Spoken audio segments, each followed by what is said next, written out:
The butler did it in the shed with a knife.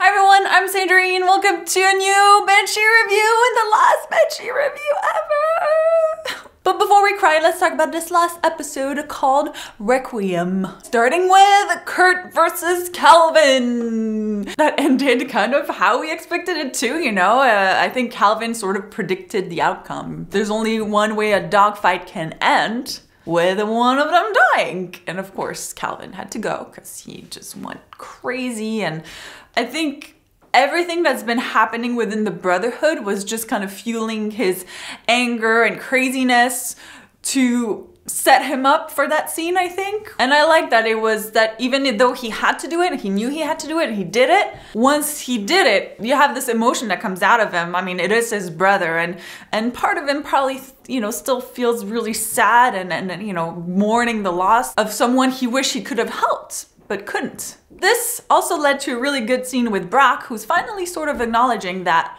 you know, Hood might have had some good ideas when it comes to being a sheriff, and that sometimes you have to take the badge off and get bloody. So it looks like while Brock is still gonna be Brock, I think he has integrated some of Hood's ways that might end up being good for Banshee. And of course, one of the best lines is, Kurt Bunker, that's your real name, right? Moving on to taking down Proctor's drug business. Oh my God.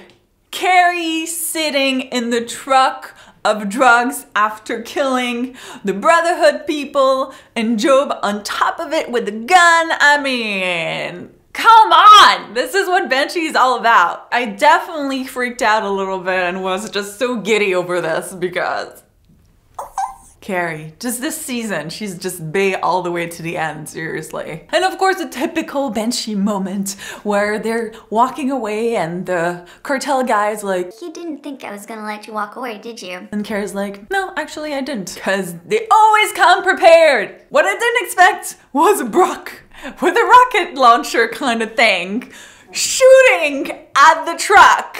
Oh my God, Brock. I love you. I want to talk about Rebecca. First of all, I'm so happy that Bodhi isn't the one that killed her. I kept thinking, well, I feel like it hasn't really been confirmed and it would be so lame if that's what it was, but it wasn't. Of course it wasn't, because it's Rebecca.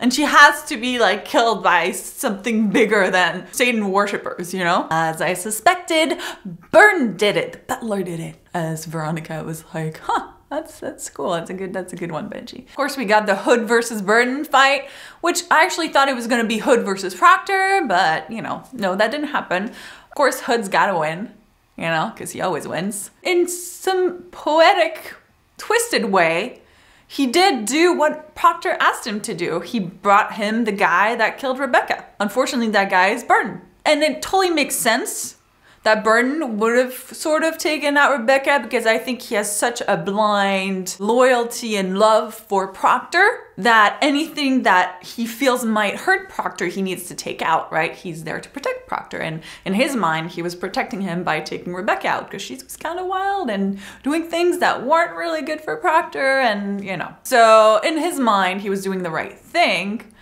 Unfortunately, we know that Proctor really loved Rebecca. Obviously, he had to take Burton out. Unfortunately, what is he without Burton? And of course, he would never find someone as loyal as Burton, but I guess he doesn't really need to, because, you know, when the cartel's coming after you, even Proctor just can't outlive that. Fatal mistake, not being content with what he already had in Banshee. He wanted to go bigger. He reached for the lion and he just got eaten. I do like the fact that even though he knew he was gonna go down, he wasn't gonna go down without a fight, so, you know, go Proctor. Awesome character until the end. And with those storyline closed, it was time to say goodbye to Banshee. I kind of expected Hood to leave in the end, because that's what makes sense.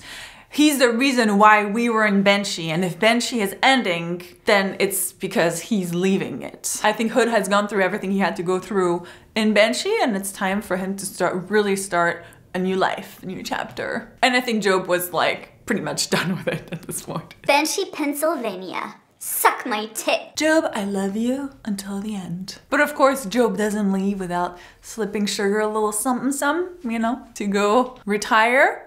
Which we actually see that Sugar is using that money to finally leave Banshee as well, That scene was after the credits, in case you didn't stay until the end. But before Hood completely leaves Banshee, he of course has to make a few stops. First of all, we got Veronica giving him his FBI file, which still doesn't reveal his name because it looks like the name in the file was John Smith. John Smith is actually the name, I think, if I remember correctly, is the name he gave the person that was interrogating him when he got caught before going to prison. So still don't know Hood's name, of course. But I think I'm okay with that. You know, he's Hood to me. Whoever he was before, he's not anymore. She gave him a gift of, you're free now to go because your physical file is gone, and we know that Job can just erase anything that's electronic. So Hood is now officially Jason Hood. And then we get the, you know, Brock and Hood nod, like, we're cool. And of course, Hood and Carrie, my ship. It's not happening. Okay, in my head it's happening, but it's not really happening. So Hood, of course, has to go say goodbye to Carrie. She's the reason that he came to Banshee in the first place. And as much as I would have wanted her to go with him, I understand that she couldn't because she has kids and, you know, she has a life now and she's Carrie and not Anna anymore. Of course, they had a really beautiful moment because, as Hood reminded us, she's the only one who really truly knows him. And it's over. I feel it's over and it's wrapped up the only way it could have ended. I'm so happy and satisfied with how things ended. I feel like I have closure. It was good. It was a good journey and I enjoyed every single minute of it. To wrap things up, I want to say thank you, Banshee, for being such an amazing show, for being one of the best shows I've ever watched. I will miss you and all your craziness.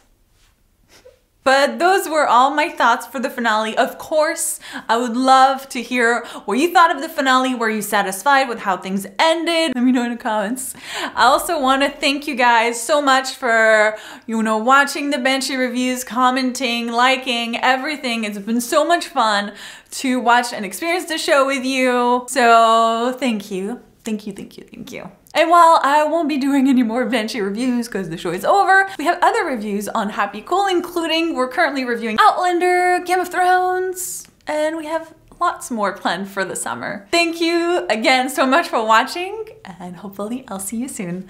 Bye! But in my head, she goes to meet him at some point. You know, that's just what I choose to believe. I choose to believe that at some point Carrie and Hood are gonna be together. She's gonna go and find him one day. It's gonna be beautiful.